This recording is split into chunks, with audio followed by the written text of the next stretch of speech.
America, Israel రెండు దేశాలు కలిపి ఇరాన్ పైన వార్ ఎందుకు చేయాలనుకుంటున్నాయి? ఆ దేశాన్ని ఎందుకు డిస్ట్రాయ్ చేయాలనుకుంటున్నాయి? అసలు ఇరాన్ లో ఏం జరుగుతుంది? ఇరాన్ అరబ్ కంట్రీస్ అయినా వేరే కంట్రీస్ మీద కూడా ఎందుకు మిసైల్ దాడులు జరుపుతుంది? ఈ కంప్లీట్ ఇన్ఫర్మేషన్ మొత్తం మనం ఈ వీడియోలో క్లియర్ గా తెలుసుకుందాం. సో వీడియో ఎక్కడ స్కిప్ చేయకుండా లాస్ట్ వరకు చూడండి. So let's get started.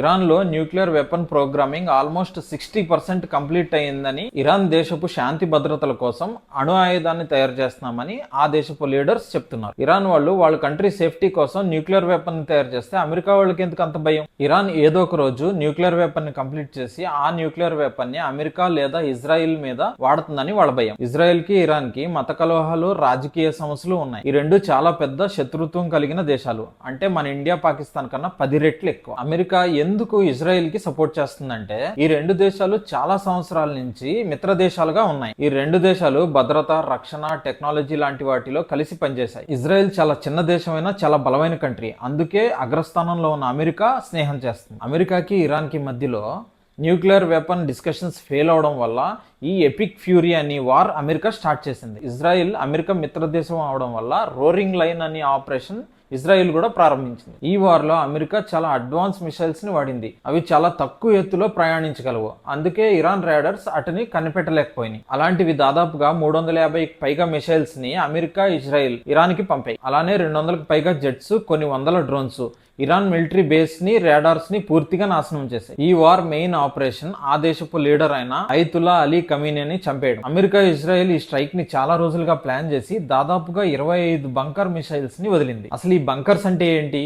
Bunkers అంటే సొరంగ మార్గాల్లో దాదాపు 40 అడుగులు లోపల ఒక సేఫ్టీ రూమ్ లా ఉంటుంది. అంటే వాటి పైన ఎటువంటి బాంబు పడినా లోపల ఉన్న వ్యక్తులకి ఎటువంటి ప్రమాదం జరగకుండా సేఫ్టీగా కట్టుంటారు. కానీ అమెరికా, ఇజ్రాయెల్ పర్టికులర్ గా బంకర్ మిసైల్స్ ని వాడి ఆ బంకర్స్ ను కూడా టార్గెట్ చేసి కంప్లీట్ గా డిస్ట్రాయ్ చేసింది. ఆ లీడర్ ఉండే ప్లేస్ శాటిలైట్ ఇమేజెస్ త్రూ ఆ మిసైల్స్ వెయిక్ ముందు, వేసిన తర్వాత అనే ఇమేజెస్ ఇవే. ఈ దాడిలో ఖమీనీతో పాటు తన కూతురు, అల్లుడు కూడా చనిపోయినట్టు ఆ దేశపు మీడియా డిక్లేర్ చేసింది. డొనాల్డ్ ట్రంప్ ఇంపార్టెంట్ ఏరియాస్ అయిన న్యూక్లియర్ ప్రోగ్రామ్ జరిగే ఏరియాస్ ని టార్గెట్ చేసి డిస్ట్రాయ్ చేసామన్నారు. అమెరికా, ఇజ్రాయెల్ వాళ్ళు ఆ దేశపు లీడర్ ని చంపి న్యూక్లియర్ వెపన్స్ ప్రోగ్రామింగ్ జరిగే ఏరియాస్ ని డిస్ట్రాయ్ చేసామనుకునే లోపే ఇరాన్ కూడా తిరిగి దాడి చేయడం మొదలుపెట్టింది. ఇరాన్ అమెరికా లేదా ఇజ్రాయెల్ దేశం మీద అటాక్ చేయాలి. అంతేగాని ఇరాన్ ఎందుకు అరబ్ కంట్రీస్ అయినా కువైట్, ఖత్తర్, యుఏఈ, బహ్రెయిన్ లాంటి దేశాల మీద కూడా దాడి చేసింది? ఎందుకంటే ఆ కంట్రీస్ లో యుఎస్ఏ మిలిటరీ సోర్సెస్ ఉన్నాయని ఇరాన్ ఆ కంట్రీస్ మీద దాడి చేసింది. వెంటనే అక్కడున్న అధికారులు అలర్ట్ అవుతూ